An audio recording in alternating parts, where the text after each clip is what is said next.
കൃഷ്ണായനം 57 പരിശുദ്ധ സ്നേഹം. ഗോപന്മാരുടെ രീതിയനുസരിച്ച് രാധയ്ക്ക് വിവാഹപ്രായം കഴിഞ്ഞു. പക്ഷേ അത്തരമൊരു ചിന്ത രാധയിൽ ഇല്ലെന്ന് തോന്നും അവളുടെ പ്രവൃത്തി കണ്ടാൽ. തരം കിട്ടിയാൽ കണ്ണനോടൊപ്പം അവൾ കാട് കയറും. കൃഷ്ണനും സുദാമാവും വളരെ നിർബന്ധിച്ചാണ് അവളെ തിരികെ വിടുക. എപ്പോഴും കണ്ണൻ്റെ പാർശ്വത്തിൽ നിൽക്കണമെന്നാണ് അവളുടെ ആഗ്രഹം. പക്ഷേ രാധ ഇന്ന് കൊച്ചു പെണ്ണല്ല. നന്ദനും സംഘവും വൃന്ദാവനത്തിലെത്തുമ്പോൾ തന്നെ രാധയ്ക്ക് കൗമാരപ്രായം കഴിഞ്ഞിരുന്നു. എങ്കിലും ഒരു തൊട്ടാൽവാടി പെണ്ണായിരുന്നു അന്നവൾ. എന്നാൽ ഇന്നവൾ വിടർന്ന പൂവാണ്. തേൻ നിറഞ്ഞ പൂവ്, കിസളയങ്ങൾ വിടർത്തി ഭ്രമരത്തിൻ്റെ ഭ്രമണം കുതിക്കുന്ന പൂവ്. ഗോപികമാർക്ക് അസൂയയും ആഗ്രഹവും ജനിപ്പിക്കുന്ന ലാവണ്യമായിരുന്നു രാധ. ആ കണ്ണുകളുടെ വശീകരണ ശക്തി അതുല്യമാണ്. കൺകോണിൽ രതിസാമ്രാജ്യം കുടിയിരുന്നു. കവിൾത്തടത്തിൽ ചുവപ്പ് ഏറെ തുടിച്ചു നിന്നു. ചുണ്ടുകൾ കൂടുതൽ ആർദ്രങ്ങളായി. തോളുകൾ പതിഞ്ഞ് താണു. സ്ഥാനങ്ങൾക്ക് ഞെരുക്കവും ദാർഢ്യവും ഏറി. ആലില വയറിൽ അഴകൊത്ത രേഖകൾ തെളിഞ്ഞു. കരിഞ്ചായൽ ചാഞ്ഞുലഞ്ഞു നിറവൊത്ത നിതംബത്തെ മറച്ചു. അവൾ പുത്രഫലയും സുഖഫലയുമായ കന്യകയായി തിളങ്ങി. രാധയുടെ ചിറ്റമ്മ വൃഷഭാനുവിൻ്റെ ഇപ്പോഴത്തെ ഭാര്യ കപില രാധയുടെ രാഗവായ്പിന് എതിരായിരുന്നു. കണ്ണൻ കാളസർപ്പത്തിൻ്റെ പുറത്ത് നൃത്തം കഴിഞ്ഞു വന്നപ്പോൾ എന്തൊരു തൻ്റേടത്തോടെയാണ് ഇവൾ അവൻ്റെ കാലിൽ നമസ്കരിച്ചത്. ഒരു ഭാര്യയ്ക്കുണ്ടാകാത്ത പരിഭ്രമമല്ലേ ഇവൾ കാണിച്ചത്? ആ നിമിഷത്തിൽ ആരും അത് ശ്രദ്ധിച്ചില്ലെന്നേ ഉള്ളൂ. കാളിയൻ്റെ ഭീഷണ രൂപം കണ്ട് ഭയന്നതാകാം എന്ന് പലരും പറഞ്ഞു. പക്ഷേ അവളുടെ ഇപ്പോഴത്തെ നടപടിയോ? കണ്ണൻ്റെ മുളങ്കുഴൽ ശബ്ദം കേട്ടാൽ മതി, പെണ്ണ് ഒരൊറ്റ ഓട്ടമാണ്. കണ്ണൻ്റെ അടുത്ത് ചെന്നേ പിന്നെ നിൽക്കുകയുള്ളൂ. അവളുടെ നോട്ടത്തിൽ സ്നേഹം തുടിക്കുന്നു. കണ്ണനും അങ്ങനെയാണ്. അവൻ എല്ലാവരോടും അങ്ങനെ തന്നെ ആണല്ലോ. അല്ലെങ്കിൽ തന്നെ ഇവരുടെ പ്രായം എന്ത് വ്യതിയാനമാണ് വയസ്സിന്. ഗോപന്മാരുടെ രീതി അനുസരിച്ച് പുരുഷന് സ്ത്രീയേക്കാൾ 5 വയസ്സ് കൂടുതൽ വേണം. ഇവിടെ മറിച്ചാണ്. ഇവളുടെ അച്ഛൻ ഇതൊന്നും അറിയുന്നില്ലെന്നുണ്ടോ? അതോ പെണ്ണിനെ തോന്നിയതുപോലെ വിട്ടിരിക്കുകയാണോ? വനങ്ങൾ കയറി മറിഞ്ഞും തേനിരിക്കുന്ന മരങ്ങൾ കയറിയും പൂക്കൾ വിരിയുന്ന തടാകത്തിൽ നീന്തിയും അവൾ ഇളകി നടക്കും. ഒരിക്കലും അടങ്ങിയിരിക്കുകയില്ല. ഒന്നുകിൽ കണ്ണനോടത്ത്, അല്ലെങ്കിൽ കൂട്ടുകാരികളോടത്ത്. എപ്പോഴും അലഞ്ഞു തിരിയുക തന്നെ. ആരാണ് അവളെ നേർവഴിക്ക് നയിക്കുവാൻ? അച്ഛൻ കൊഞ്ചിച്ച് വഷളാക്കി കളഞ്ഞില്ലേ? കപില കോപം കൊണ്ട് തുള്ളും. രാധ മറുപടി പറയുകയില്ല. വൃഷഭാനു കപിലയെ സമാധാനിപ്പിക്കും. കണ്ണൻ യദുകുലത്തിൻ്റെ നായകനാണ്, വൃന്ദാവനത്തിൻ്റെ സംരക്ഷകൻ. അവനോടത്ത് ഒന്ന് നൃത്തം ചെയ്തെന്ന് വിചാരിച്ച് വൃന്ദാവനം കാളിന്തിയിൽ ഒലിച്ചു പോവുകയില്ല. രാധ അനധികൃതമായതൊന്നും അനുഷ്ഠിക്കുകയില്ല.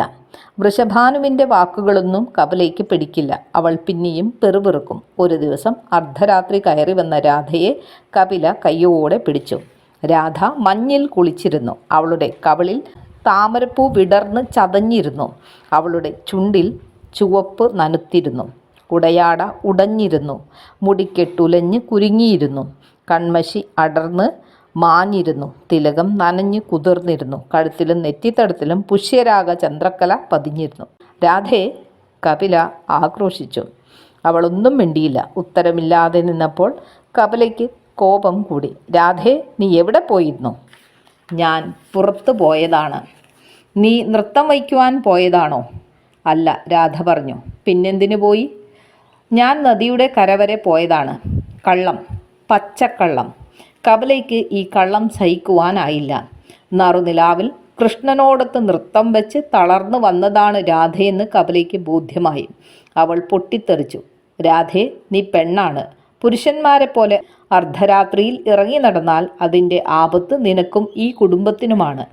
അപവാദങ്ങൾ ഉണ്ടായാൽ നിന്റെ പിതാവിന് പുറത്ത് തലയുയർത്തി നടക്കുവാനാകുമോ? നീ ഇനിയും കള്ളം പറയുന്നു. കണ്ണനുമൊത്ത് ആടി കുഴയാനല്ലേ നീ പോയത്? അല്ല, രാധ തറപ്പിച്ച് തന്നെ പറഞ്ഞു.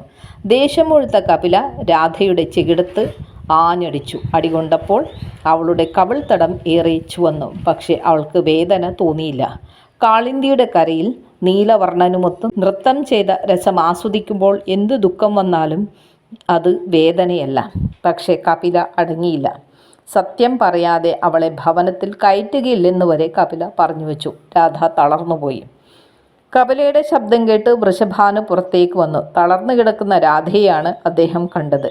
വൃഷഭാനു രാധയെ താങ്ങിയെടുത്ത് മുറിയിൽ കൊണ്ടുവന്ന് കിടത്തി. അദ്ദേഹം അവളെ സ്നേഹപുരസരം തലോടി. വൃഷഭാനു പറഞ്ഞു, മകളെ, അമ്മയില്ലാത്ത നിന്നെ ഒരല്ലലും അറിയാതെ വളർത്തണമെന്ന് ഞാൻ കരുതി. അതുകൊണ്ടാണ് നിനക്ക് സ്വാതന്ത്ര്യം ഏറെ തന്നത്. അർദ്ധരാത്രിയിൽ കണ്ണനുമൊത്ത് ആടിപ്പാടി നടക്കുന്നത് ശരിയാണോ? നീ വിവാഹപ്രായം കഴിഞ്ഞു നിൽക്കുന്ന പെൺകുട്ടിയാണെന്ന് ആലോചിക്കണം. നിന്നെ ബാന്ധവിക്കുവാൻ വരുന്ന പുരുഷൻ ഈ സത്യങ്ങൾ അറിഞ്ഞാൽ പിന്നെ അതിന് മുതിരുമെന്ന് തോന്നുന്നുണ്ടോ? ഇല്ല, ജീവിതം കൊണ്ടുള്ള കളിയാണിത്. മാത്രവുമല്ല, കണ്ണൻ കുഞ്ഞാണ്. ഗുരുകുല വിദ്യാഭ്യാസം പോലും ആയിട്ടില്ല. നീയോ പ്രായപൂർത്തിയായ പെൺകിടാവ്. അവനുമൊത്ത് ആടി നടന്നാൽ അത് ഭ്രാന്താണെന്നല്ലേ കരുതൂ. ഇനി മുതൽ നീ ഗോപാലന്മാരോടൊത്ത് വനത്തിൽ പോവുക വേണ്ട. പകലോ രാത്രിയിലോ ആരുടെ കൂടെയും നൃത്തം വയ്ക്കുവാനും പോകരുത്. ഇനി വീട്ടിലിരുന്നാൽ മതി. ഇങ്ങനെ പറഞ്ഞ് വൃഷഭാനു ആ മുറി പൂട്ടിയിട്ടു. രാധ ആരോടും എതിർത്തൊന്നും സംസാരിച്ചില്ല. അവൾ കണ്ണൻ്റെ മധുമൊഴി ഓർക്കുകയായിരുന്നു. രാധയെ, എൻ്റെ ഹൃദയമേ, നിന്റെ ഹൃദയസ്പന്ദനം പോലും എൻ്റെ ഗാനത്തിൻ്റെ രാഗമാണ്. നിന്റെ നിശ്വാസം എൻ്റെ ഓർമ്മകളിൽ വൃന്ദയുടെ ഗന്ധമുണർത്തുന്നു. നിന്റെ സ്പർശനം എൻ്റെ ആത്മാവിൽ രാസലീലകളുടെ ശ്രേഷ്ഠ രസമാണ് ഉയിർക്കൊള്ളുന്നത്. രാധേ, നീയില്ലാതെ കണ്ണനില്ല. പ്രകൃതിയില്ലാതെ പുരുഷനുണ്ടോ? നാം സൃഷ്ടിയുടെ പിതാക്കളാണ്. കർമ്മത്തിൻ്റെ ഇരുതലകളാണ്. പ്രപഞ്ചത്തിൻ്റെ ആദ്യന്തങ്ങളാണ്. സ്വരവും നാദവും അത് ചേരുന്ന ഗാനവും നാമാണ്. സമുദ്രത്തിലെ തിരയെ ജലത്തിൽ നിന്ന് വ്യതിരക്തമാക്കുവാനാകുമോ? ഇല്ല. രാധയും കണ്ണനും സംവൃക്തമാണ്. നീരക്ഷീരം പോലെ അവർ ഒന്നിച്ചിരിക്കുന്നു. മധൂറുന്ന മാധവൻ്റെ മൊഴി കേട്ട് കാളിന്തിയുടെ കരയിൽ രാധ പാതി മയങ്ങിയ മിഴിയുമായി കണ്ണനോടൊത്തിരിക്കും. കേശവന്റെ കളേബരത്തിലെ പുളകമായി മഞ്ഞിൽ കുളിരണിഞ്ഞ് അവൾ നൃത്തമാടും. ഇതെല്ലാം ഓർത്ത് രാധ മയങ്ങി. പ്രഭാതം വന്നു. രാധ വീട്ടു തടങ്കലിലായി. സായാഹ്നമായി. അന്ന് മാഘപൗർണമിയാണ്. പൂർണ്ണചന്ദ്രൻ നീലാകാശത്ത് ഉദിച്ചുയർന്നു. മുറിക്കകത്തിരുന്ന് രാധ ചിന്തിച്ചു. വിശാലമായ യമുനയുടെ കരയിൽ കണ്ണനും സഖാക്കളും ഗോപികമാരും ഇപ്പോൾ എത്തിക്കാണും. അവർ തന്നെ കാത്തിരിക്കുകയായിരിക്കും. വനമാലയുടെ ഹൃദയം കുളിരണിയണമെങ്കിൽ രാധ വേണം. വേണുവിലൂടെ മൃദു മനോഹര നാദമുണരണമെങ്കിൽ രാധ വേണം. വശ്യവും സുന്ദരവുമായ ആ നടനം മാത്രമേ മാധവനിൽ ആനന്ദം നിറയ്ക്കൂ. ഇന്ന് ആരായിരിക്കും മാധവനോടൊത്ത് നൃത്തം ചെയ്യുക? രാധയുടെ ഇടനെഞ്ചിൽ വേദനയുടെ ഉൾവിളി ഉണർന്നു.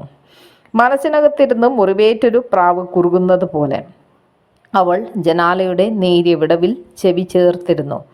കണ്ണൻ്റെ കുഴൽ വിളി കേൾക്കുന്നുണ്ടോ? കാളിന്തിയുടെ ഇളങ്കാറ്റിൽ ആ ശബ്ദം ഒഴുകി എത്തുന്നുണ്ടോ? ദ്വാപര യുഗസന്ധ്യ ഈറനൊടുത്ത് നൃത്തം വയ്ക്കുമ്പോൾ സൗവർണരാഗം ചൂടി വനമാലി രാധയ്ക്ക് വേണ്ടി വേണു വായിക്കുമോ? അവൾ അറിയാതെ കവിൾത്തടം നനഞ്ഞു. ചുടുബാഷ്പനീർ നിറമാറിൽ വീണ് ചിതറി. ശബ്ദമില്ലാതെ രാധ കരഞ്ഞു. വേദനയുടെ കറ്റയായി അവൾ പുകഞ്ഞു. ചന്ദ്രിക പാൽ കുടിച്ച് ഒരു കുഞ്ഞിനെപ്പോലെ വൃന്ദാവനം ശാന്തമായി ഉറങ്ങുന്നു. ഈ പൂനിലാവിൽ രാധ ചിലങ്ക അണിയുകയില്ല.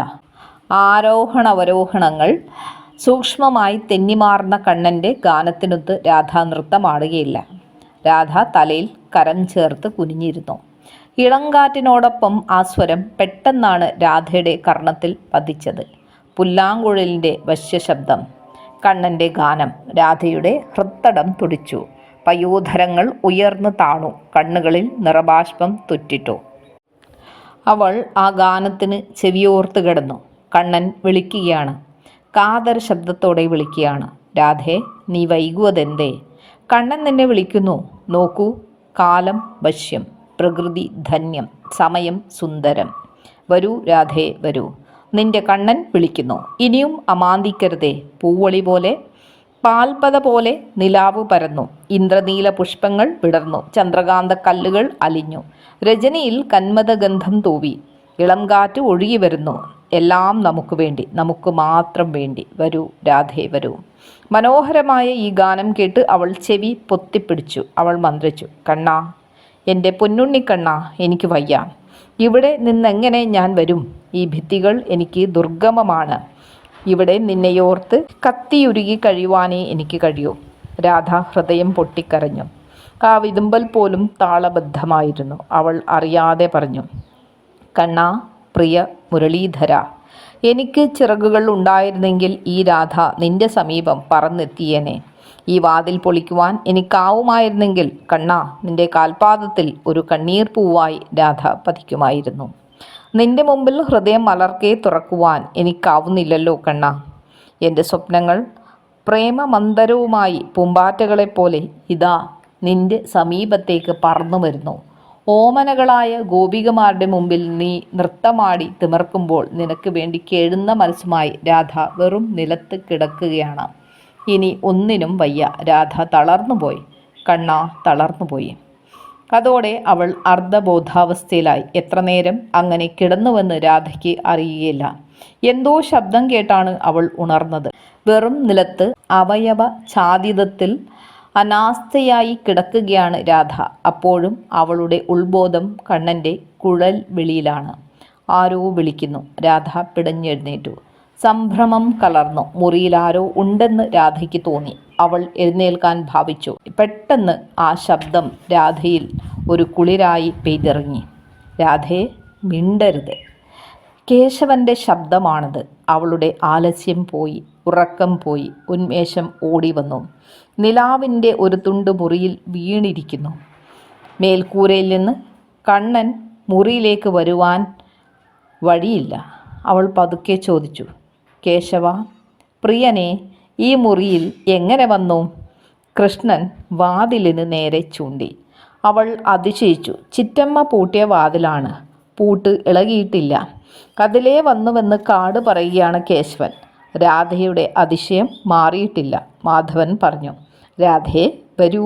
കാളിന്തി തടത്തിൽ മുല്ലവള്ളികളുടെ നികുഞ്ചം തീർത്ത് ഗോപികകളും ഗോപാലരും കാത്തിരിക്കുന്നു നിനക്ക് വേണ്ടി, നിന്റെ നടനത്തിനു വേണ്ടി. വരൂ, വേഗം പോകാം. കണ്ണാ, നാം എങ്ങനെ പുറത്തു കിടക്കും? അതിന് വഴിയുണ്ട്. രാധയെ മാറിൽ ചേർത്ത് കണ്ണൻ പുൽകി. അനവദ്യമായ ഒരു സുഖാനുഭൂതിയിൽ രാധ ലയിച്ചു നിന്നു. കണ്ണൻ വാതിലിനടുത്തേക്ക് ചെന്നു. വാതിൽ സ്വയം തുറന്നു. അവർ പുറത്തിറങ്ങി. വാതിൽ പഴയതുപോലെയായി. കണ്ണനും രാധയും കാളിന്തി തടത്തിലേക്ക് ഓടി. ആ സംഘം പൂർണ്ണമായി. കണ്ണൻ മുരളി ഊതി. രാധ പാടി ഹൃദയമലിയുന്ന ഗാനം. കണ്ണാ, നിന്നെ കൂടാതെ ഒരു നിമിഷം രാധയ്ക്ക് കഴിയുവാനാവില്ല. എൻ്റെ ഹൃദയമുരുകുന്നത് കേശവ, നീ അറിയുന്നുണ്ടോ? നിന്നിൽ അലിയുവാൻ മാത്രമേ ഞാൻ ആഗ്രഹിക്കുന്നുള്ളൂ. മറ്റാഗ്രഹങ്ങളൊന്നുമില്ല. രാധ തേൻ നിറഞ്ഞു മലർന്ന പൂവാണ്. തേൻ ഉണ്ണാൻ, എന്നിലെ എന്നെ പൂർണ്ണയാക്കാൻ.